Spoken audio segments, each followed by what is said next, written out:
విశ్వ గారు సార్ నమస్తే సార్. నమస్తే సార్, నేను వెంకట్ ఎన్టీవీ సార్. సార్ నమస్తే సార్. మీరు మీ ఏ ఈవెంట్కైనా నందమూరి హీరోస్ని తీస్తుంటారు కదా, ఇదేంటి మరి సడన్గా మా బాస్ని పిలిచారు, నందమూరి కాంపౌండ్ నుంచి ఇటు వచ్చారు?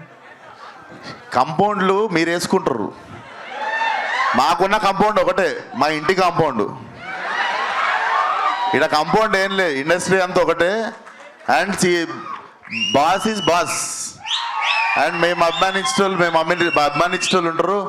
అట్లా ప్రతిసారి మా కోసం ఉన్న వాళ్ళని ఇబ్బంది పెట్టి మాటికి పిలవం కదా.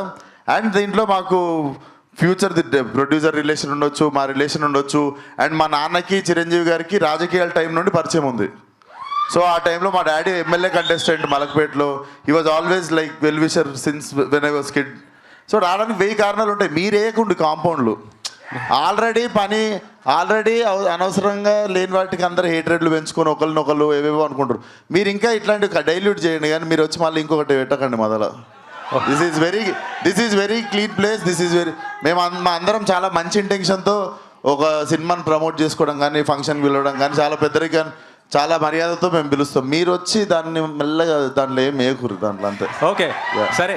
గతంలో రాజేంద్ర ప్రసాద్ గారిది మేడం వచ్చింది, ఎస్ ఆల్రెడీ చూశారు, యాజ్ డీజ్ సేమ్ అలాగా ఉంది. ఇప్పుడు లైలా ఇలా చేస్తున్నారు. దానికి ఇక్కడ థియేటర్లో